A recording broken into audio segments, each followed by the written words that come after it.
Alright, ladies and gentlemen, today we are talking about the 2004 release of the M. Night Shyamalan film, The Village. Yeah, a lot of people point to this as the time M. Night Shyamalan started getting into his dark period, as in bad period, which is sad because The Village is not in and of itself a bad movie. It's simply that, for one, it's a slow movie, and for two, you see a lot of things which you might think are production mistakes, which really turn out to be part of the plot. Now, The Village is about a group of people living in a village, surrounded by woods, and they never leave the village because there's monsters in the woods that will kill all the people in the village if they leave. So they've got a border. It's yellow territory, and yellow is supposed to ward off the monsters, and red is supposed to attract them. So that's what's going on in this movie. And if you haven't seen it, I mean, again, M. Night Shyamalan, one of those people that it's a big spoiler if you tell them what's going on in the movie. But I mean, I saw this originally in theaters. It was on Netflix, and I decided to watch it again. And really, there are some excellent performances in there. Like, for example, Joaquin Phoenix's Lucas. He is a spot-on, very, very powerful character. I very much enjoyed that performance. I have to say, I could not ask more from an actor than to be as genuine as Joaquin Phoenix is in this film.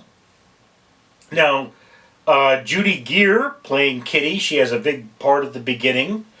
It is a really great part. She's very believable. You're really into that moment, but again, it wasn't enough to save the film. And then finally you have Adrien Brody as the Noah character, and he is a character that's very off.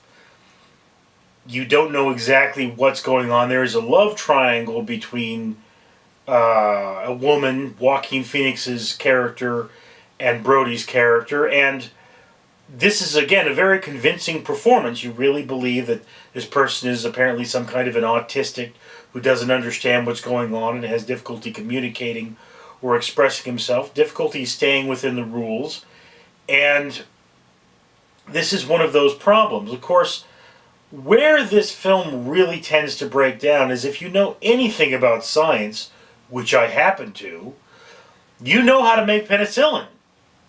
It's actually not very hard. In fact, the first use of penicillin was with moldy bread. So if these people have the ability to make grain, which they almost certainly would be able to, they would be able to produce penicillin. But once again, when you look at all the things that exist in this community, like, keys and stools and well-made items, you really have to ask yourself very, very clearly, why is it they don't have some method of making penicillin, given the fact that they know they would need to make penicillin? And a second point, why would that even be a factor, given the fact that diseases cannot penetrate the woods if there's no humans moving back and forth? You need something to move back and forth through the woods to carry the disease. They need to physically get there. So it's kind of you have to suspend your disbelief to believe the situation in the first place, and then you're thrown a curveball, which of course really every movie is supposed to have a plot twist of some point, but when that happens, you're like, It's something you kind of saw the whole time. So, yeah, is The Village a bad movie? No, I don't. In fact, I would say that it is a movie you should probably watch once, because it is a solid drama about people, morality, and love. These are just things that I don't find very interesting myself, so I'm not going to watch this movie multiple times. It's not like Aliens, which has these huge underlying themes to me. This is just a movie. Yes, it's about people and it's about honesty. Okay? I can get behind honesty. I believe that we should really try to be honest with people. But when you walk away from this movie, you do not get a clear moral. What should we really have done is not ever revealed to you. And that's kind of like real life, but it's also kind of unsatisfying.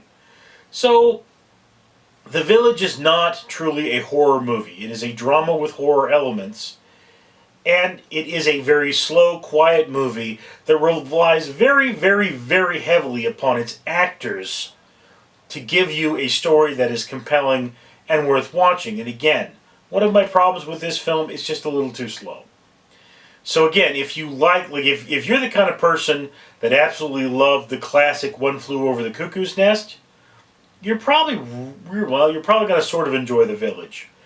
There's a similarity between these films in that they are both character-driven films. The problem there being is that one is just not as good as the other. One is a comedy with slapstick, and that is what brings you into One Flew Over the Cuckoo's Nest.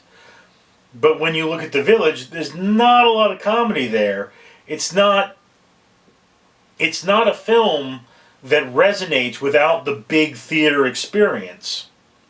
So yes, if I were looking at Joaquin Phoenix 10 feet tall on that theater screen, I would be more engaged in this film. I'm not. So the story is a little harder to follow. The points are not as clear to me.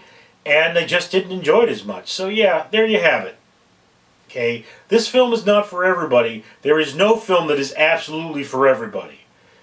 If it's a film you think you'd enjoy, I would definitely go watch it. If you like drama, you like love, and you like truth, these are movies you absolutely need to see. But if you're hoping for some action, some horror, or some dark undertone, well, there are dark undertones, but if you're the kind of person that liked Friday the 13th, this is not a movie for you. Because it's not the same kind of a movie. It's not a horror film. It's a drama. Anyway, that's my opinion. I'd love to hear yours down in the comments below. I'm Richard Neal.